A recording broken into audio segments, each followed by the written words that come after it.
Hello and welcome to the first race of the Hoosier Formula Cup here live in Motorland, Aragon, Spain, just about 3 hours from Barcelona, and the time here is about 7:15. We're getting into the evening now, the final race of the day on the Ultimate Cup calendar, and we will be focusing solely now for the rest of the afternoon on the single-seater category. And there will be 12 cars lining up, ready to go racing for the first race of the weekend for the Hoosier Formula Cup. And it will be Aaron Ferrazzano who starts on pole position for the first time in his Ultimate Cup, Hoosier Formula Cup career. Alongside him will be Matteo Valente. And Nano Lopez lining up third, Dylan Estra fourth. We had a red flag during qualifying, which meant that Aaron Ferrazzano, the session didn't restart basically, and Aaron Ferrazzano, though he set a very good lap, no one could try and touch him off the back of that lap, despite Nano Lopez being on a faster first sector. Because when the red flag came out with Frederick Boileau in the gravel, the session was not restarted. So frustrating, I'm sure, for some of the drivers out there, but Aaron Ferrazzano will be elated, I'm sure, with starting on pole position. It's a difficult track to overtake, this one, and into turn one is a precarious corner, and the left-hander is quite tight and then heads to the right-hander of turn two quite quickly. So it'll be interesting to see what these guys can do. Aaron Ferrazzano for Winfield Racing starting at the front. He's raced a couple of championships. He's a mini Dutch champion from 2019 and has 3 other championships to his name as well. Currently a Formula 3 driver for Winfield Racing, and also karting champions champion rather in Euro Cup champion and Dutch champion as well in karting. So this is our pole position driver, number 58. 5-minute board being shown on the grid, and as you can see, someone currently straddled on top of Aaron Ferrazzano's car at the moment, just making sure he's probably strapped in properly if there's any issues, or it might be a adjustment slightly to Aaron Ferrazzano. But you don't often see someone quite so straddled across. That's the Artline Team Virage, who are a very successful racing team, not just in Ultimate Cup, but have been racing for a long time, and also a motorsport academy as well, which helps train new drivers. So we love to see them on LMP2 and LMP3 and GSP4 team. And team manager Pierre Ruin not here today, it doesn't look like. But probably elsewhere helping other young drivers as well. So all quiet on the grid at the moment as they start to do their final preparations before the first race of the season, of the weekend rather, not of the season. We've been racing a while now. Hugh Barter is the man that's leading the championship, but unfortunately he's not here this weekend due to illness. So it is giving Nano Lopez a chance to close the gap on Hugh Barter, who is currently on 240 points. And Nano Lopez just behind in with 216 points. So all to play for here for the TS Corsa driver, and he starts third on the grid. Aaron Ferrazzano is on 130 points at the moment after doing the first 3 rounds in Paul Ricard, Mugello and Portimao. And hopefully we can head down to the grid and speak to one of the drivers. I know that Chas Draycott is standing by to see if we can speak to, it looks like the Artline Team Virage at the moment, which would mean that it's Matteo Valente. So hopefully we can head down. Let's head down now and hear from Matteo Valente. Thank you very much, Claire. Matteo Valente on the grid, on the front row. You must be feeling very confident after that qualifying session earlier. Yeah, I've been very comfortable with the car. Later in the Q2, we had a mechanical issue. Right. In the next race, I will be P4, but overall, this quali, it was very grateful to see here myself in P2. And what's it like racing at this circuit? It looks like a fantastic track to drive. Yeah, it's amazing, very tricky with the chicanes and very fast speed corners also. And we had one of my favorite parts, that is the left sector, with the long straight. Yeah. It's an amazing track, honestly. Well, we wish you the best of luck in this race. Any words that you want to shout to the viewers before we let you go? Sorry, can you repeat? Anything you want to say to the people at home before we let you go? I love you, Paraguay. I will be racing for you, only for you and my family, my sponsors, everyone that is watching. This is for you. I love you. Nicely said. Best of luck. Right, they're just about to start engines now by the sound of it, Claire, so I'm going to have to get out of the way. They are indeed. 1 minute board is being shown. Chas, thank you very much with his random signature. Anything to say? And actually, Matteo Valente took that and went, yeah, family, friends, my country people. I would like to shout out to all of you people. Lovely to hear from Matteo Valente. And also interesting to hear they had mechanical issues in the second part of qualifying, because there was a second red flag in the second part of qualifying, which happened earlier today.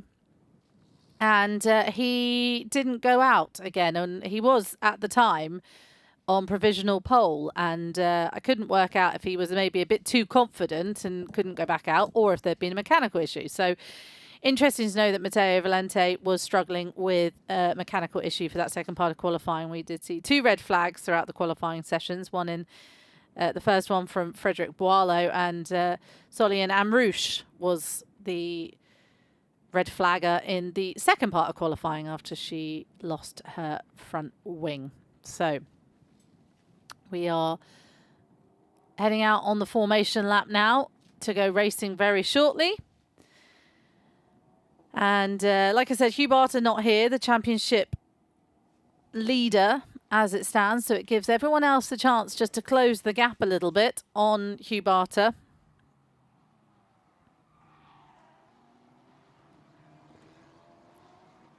And, oh, we're seeing a no starter there in Alain Boucher. So it'll either be a mechanical failure or a stall on the grid. But either way, Alain Boucher, if they can get it going, will have to now start from the pit lane. So they'll trundle him down to the bottom of the pit lane. This guy getting a free lift as well.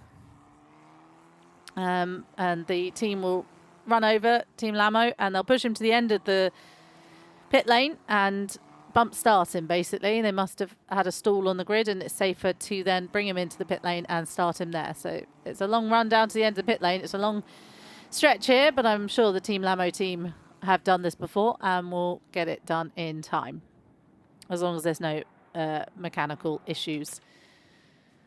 So it is Aaron Ferrazzano on pole position, the rookie driver leading the way. Matteo Valente will line up alongside him in second. Nano Lopez will be in third, and fourth will be Dylan Estra. And fifth will be the first of the gentleman drivers, Laurent Vutic, with an impressive 5th place qualifying. Soliane Amrouche is 6th. A new starter in the championship, Alexander Bordeaux, is starting 7th. Gilles de Pierre will start 8th. Walter Reichardt is 9th. Thierry Malon is 10th. 11th is Alain Boucher, and rounding up the top 12 is Frédéric Boileau.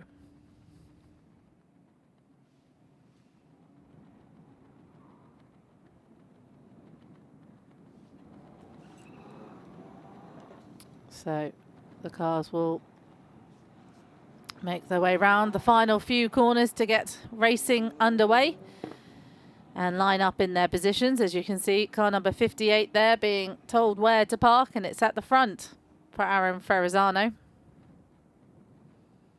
And he's just slowly making his way there.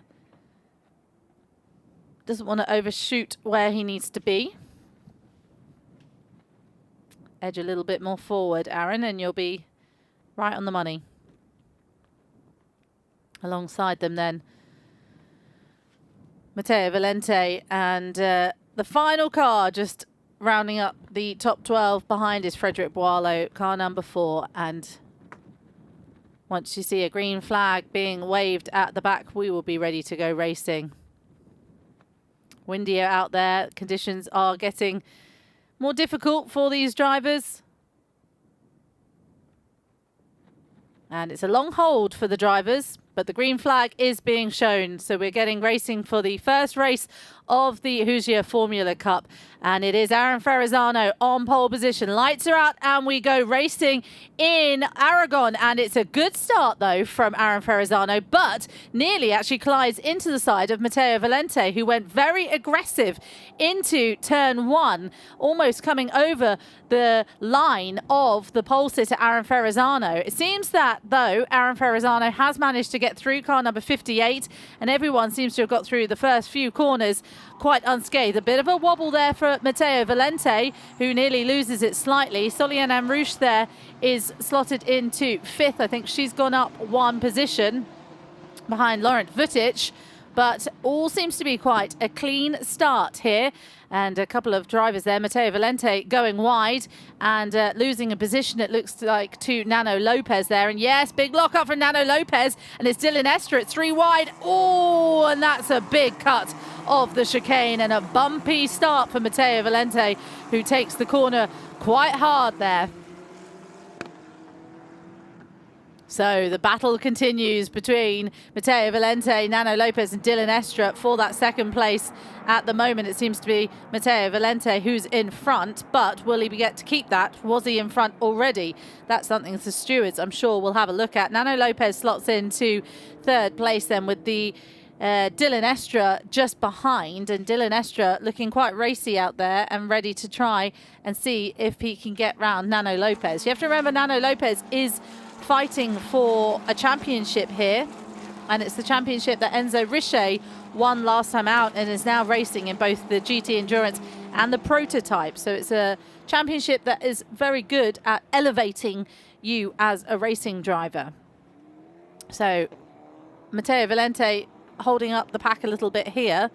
Race control, track limits reported already for car number 23. Now that is Dylan Estra. So already the track limits warnings coming in. Bit of a gap then, Laurent Vutic and Soliane Amrouche. And behind Soliane Amrouche is Walter Rijkaard with our new driver Alexander Burdo behind. 59 also getting a slap wrist for track limits. That's Matteo Valente, and that was at turn 7.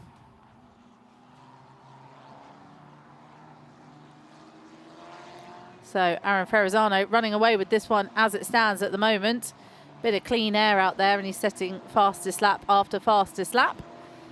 Soliane Amrouche having a look at Laurent Vutic here, seeing if she can make it go into the inside, go around the inside there, but unfortunately not quite going to work for her there. So Laurent Vutic managing here at turn 10, and there seems to be an issue there for Matteo Valente. He is slowed down at turn 10. We've come away from it now, but it looked like Matteo Valente actually was struggling out there. And has he tumbled down the order? Track limits for car number 24 reported as well. That's Nano Lopez. Where's Matteo Valente gone? Would be good to see what happened to Matteo Valente.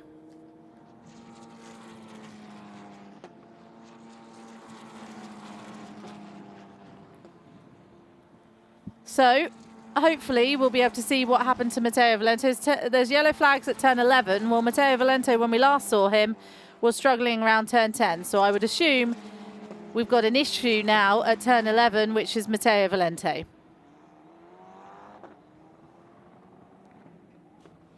And that's Nano Lopez spinning. Hang on a second. Nano Lopez there having an issue, facing the wrong way. Turn away for 1 second, and suddenly Dylan Estra's made his way up, and Nano Lopez has spun under yellow conditions. He should be able to get going again, but we haven't seen him restart yet. And that's disastrous for Nano Lopez. He will be furious at himself. He's tumbled down the order to 7th.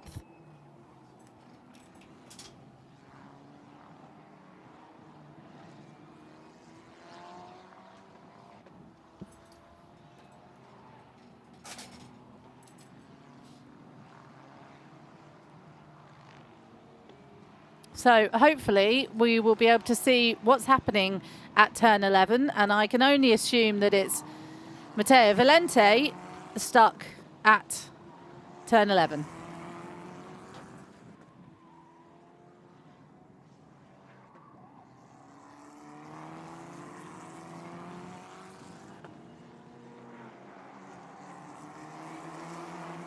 So Nano Lopez then now down in 7th, fighting between Alexander Berdo and Frederick Boileau after making a mistake in spinning round.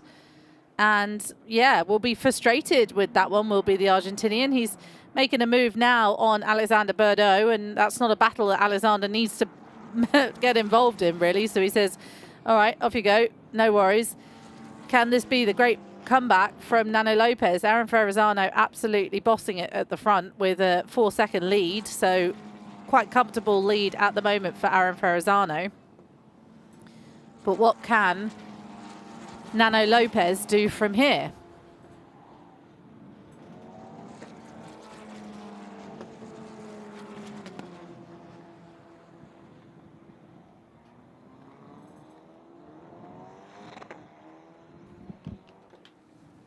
Walter Rijkaard going a little slow there, and I don't think there was an issue. I think he was just being very cautious around turn 17, 16, 17 and up towards 18. He's under pressure now. This is Walter Rijkaard putting pressure on, rather, not putting pressure on the new guy, Alexander Bordeaux.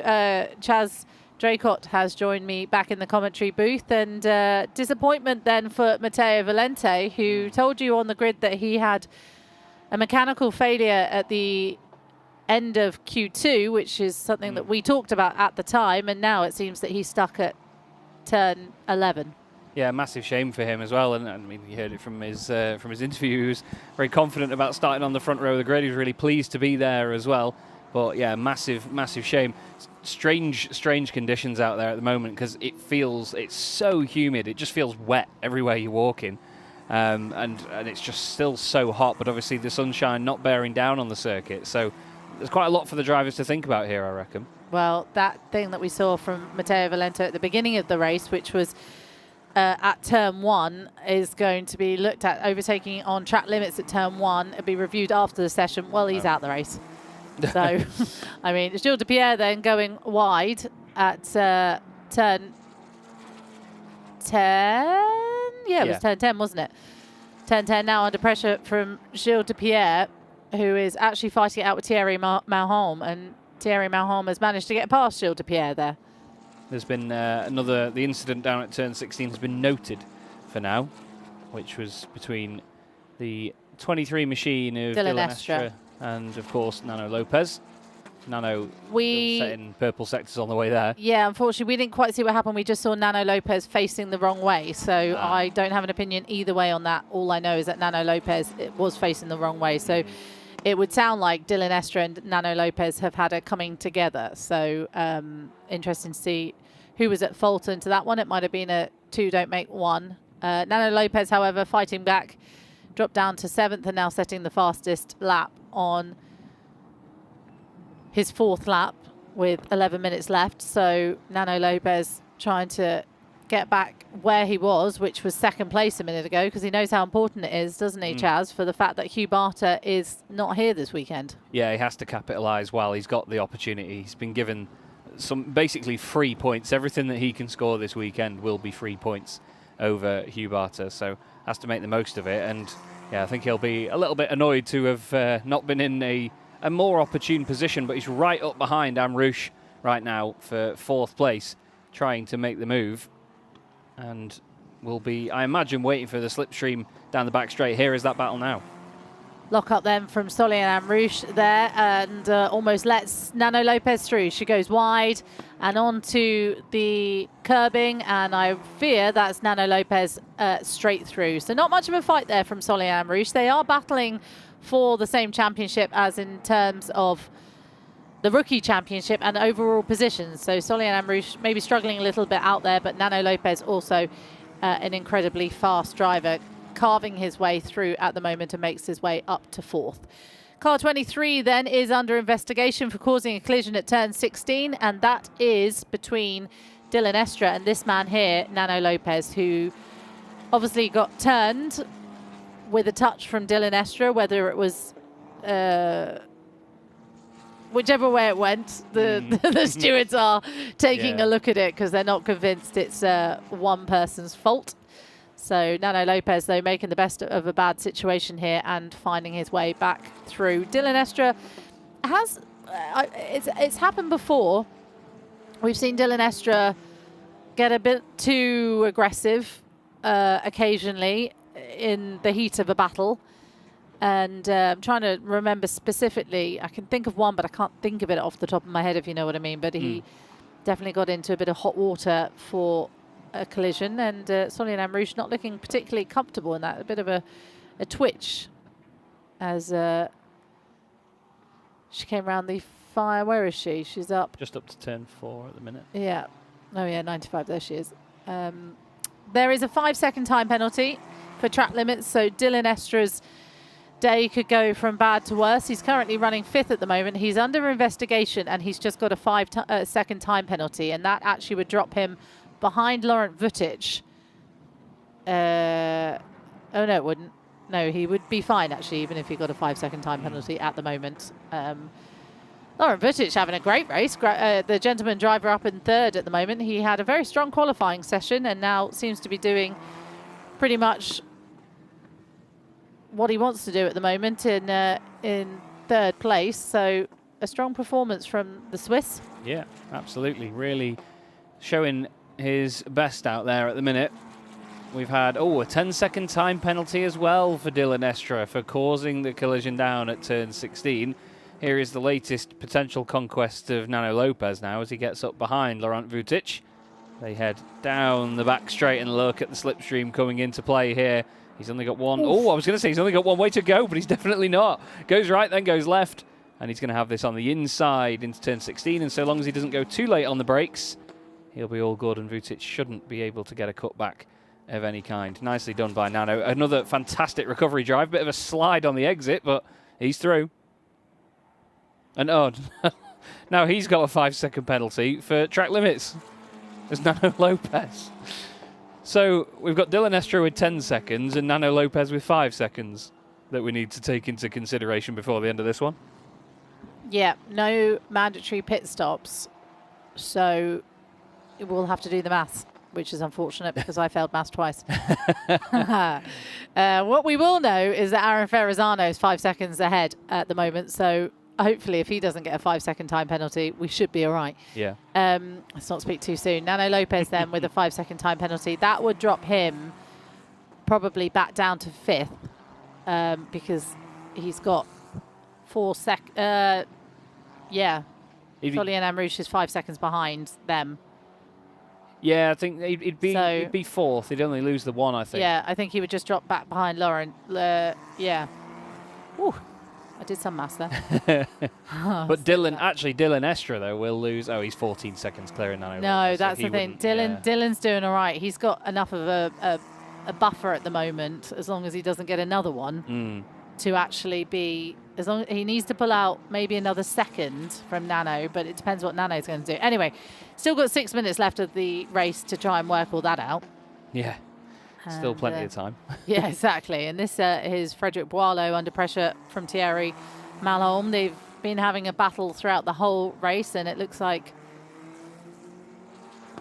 Frederic Boileau is is now the next to be hunted by Thierry Malholm.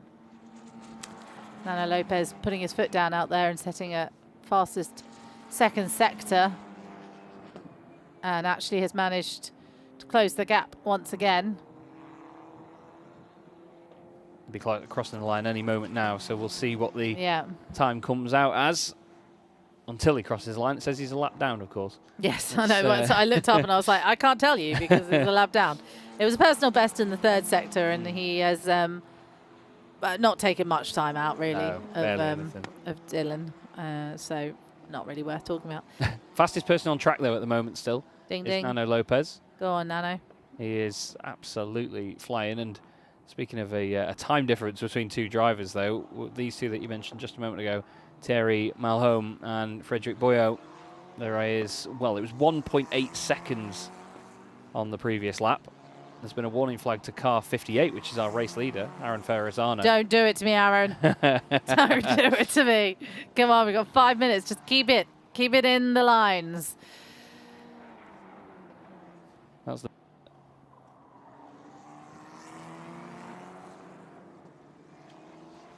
Sorry, slight technical there. The number 33 of Thierry Malholm closed up to the back of the car in front very quickly, but once he's gotten within a certain range, he just hasn't been able to continue closing in. It's an effect of the dirty air, as drivers say, isn't it, when they catch up to another aero-dependent car. And, oh, it seems like actually Malholm has got a much better run there out of turn 7. To go down towards 8 and 9. Oh, a bit of a lock up on the way in, though. Undoes the hard work, although, say that, Boyo's gone quite wide through turn 10. Doesn't get the same sort of run. Down towards 12, you'd think that Malholm is going to try and set this up, but not go for the move here. Just get nice and close before the main back straight down to turn 16. Actually dropped back a little bit there. This is Aaron Ferrazzano again, and he's now the fastest man on track for Winfield Racing. Again, if he can continue this, he'll pick up his first win in the championship, which is brilliant, really, considering he came in last year as, I think, the end of the season and came in as just a one-off, and now I would have to double-check that now. I've just second-guessed myself, but he's now coming in and capitalising on the fact that Hugh Barter's not here, and yeah, we will have a new winner in Ultimate Cup, which is always lovely to see. Absolutely, and in such a great fashion as well. It's not like he snapped it away at the very end of the race or anything. He's started on pole position, driven away at the front, just set another fastest lap of the race on the way there. An excellent all-round performance this by Aaron Ferrazzano, and exciting stuff to see from the young Belgian. He did tell me earlier that his English is very poor, though, when I asked him for an interview at the end of qualifying. So we'll see whether we can get a few words from him towards the end. Dylan Estra and Nano Lopez both still in podium contention, so we'll obviously try and get a chat with either of those two, if not. But on that note, I will head over in just a second's time to go and speak to some drivers, hopefully. And fingers crossed the last few laps are just as good as the rest of the race has been. Yes. He is from Belgium, is Aaron Ferrazzano, and so he's also quite young, so he's still got some time to learn some English, so he has to speak to us. 2 minutes to go then on the clock, and Thierry Malholm is still chasing down Frédéric Bois, and there's a spin. Thierry Malholm has lost it, and he's spun round, and that will not get him past, and he's beached in the gravel. So Frédéric Bois is now breathing a sigh of relief, because he is no longer got Thierry Malholm breathing down his neck, and yeah, he's in the gravel. So yellow flags will be out, and with 1 minute 40 to go, if they can't get it out in time, I suspect we may see a red flag to the end here. So Aaron Ferrazzano could get his first win in the Hoosier Formula Cup quicker than he thought, and he might not have to do the final few laps. And at this point would pick up his first win in the championship, and what a way to do it in the sun setting outside. It's a beautiful day here in Aragon, and the yellows are still out. And there we go. That's for why Thierry Malholm is stuck in the gravel. So no decision being made yet. They might just let the end of the race play out, but we'll have to see. Best Aaron Ferrazzano's done so far is a third place podium. And this would be a win, which would be incredible for the young driver. Joining us, like I say, for the first time this season. He didn't race last year. This is his first season with us in the Hoosier Formula Cup, and it could be a win. So safety car is out. That's not surprising because there is a car at turn 11 stuck in the gravel, and that will just neutralize the race. And probably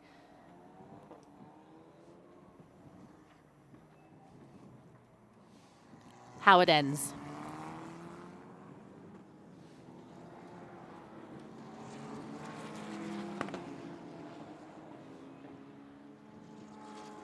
So safety car then out for the first race of the Hoosier Formula Cup. Time has clicked down to 0, and that means that Aaron Ferrazzano has picked up his first win in the Hoosier Formula Cup, and what a way to do it. I know it's ended under safety car, but that will not matter to this young driver for Winfield Racing. He's picked up his first win of the championship, and he's done it in style. He picked up pole position, and he's now picked up the win.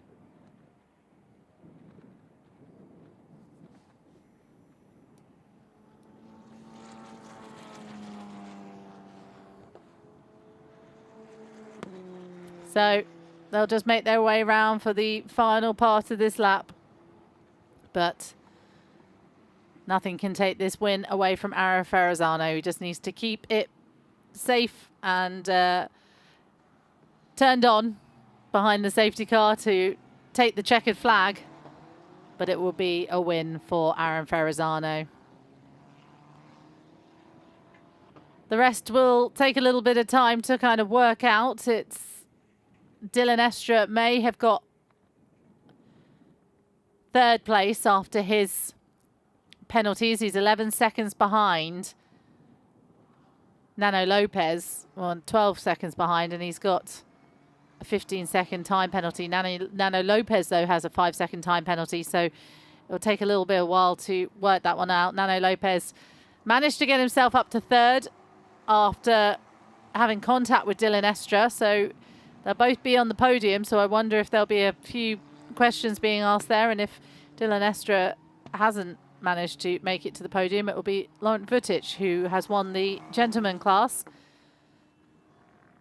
We'll have to see how they line up afterwards. The time people there will let us know, because they will have done the maths quicker than I can.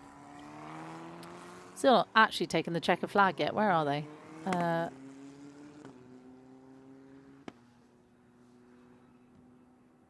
Heading round, taking their time. Aaron Ferrazzano probably enjoying this moment as they come round final few corners and get this race finished. Checker flag will be flying very shortly. I doubt very highly there'll be, well, it's got clicked down to 0, so actually the race has been finished a little bit earlier than it was meant to be. It was meant to have a couple more minutes, but they've made the decision to shorten the race and not restart it. And they'll pootle around and make their way round to the checkered flag. So the way it's ended provisionally, which is not how it will end because there's some time penalties, is Aaron Ferrazzano takes the win. He should have comfortably won that in the end, despite actually staying away from all the track limits issues. Dylan Estra picked up a 15-second time penalty, one time penalty for being deemed to have caused the collision with Nano Lopez, which sent Nano Lopez back to the, not to the back of the grid, but to the mid-pack. He would drop down to 7th after spinning. Laurent Vutic in 4th, Solian Amrouche in 5th, And the safety car just making its way around the final few corners. And should lead them down the pit lane rather than then having to do another lap.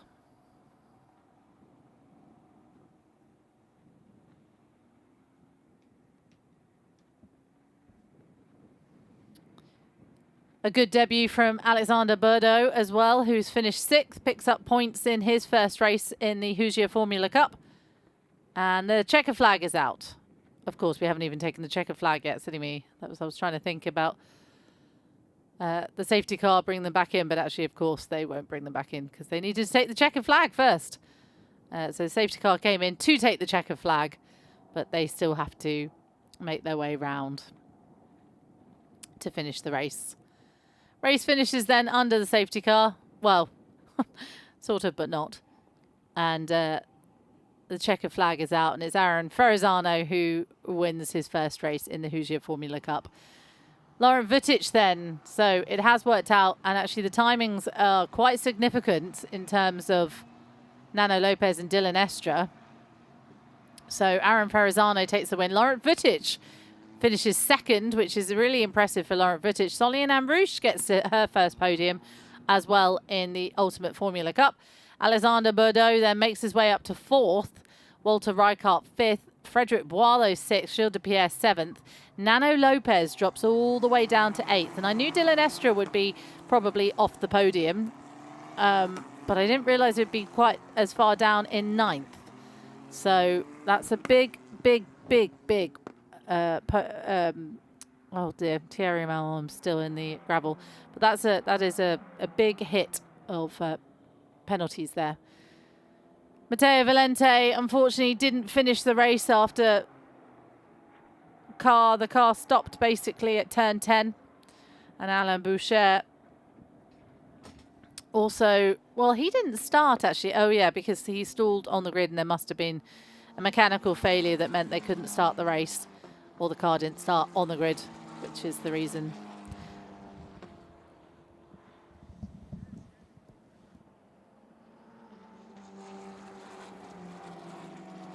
So here we are then, overall classification, still probably provisional as it stands, but what we've got, Aaron Ferrazzano takes the win, his first Hoosier Formula Cup win. Laurent Vutic in 2nd, Solian Amrouche 3rd.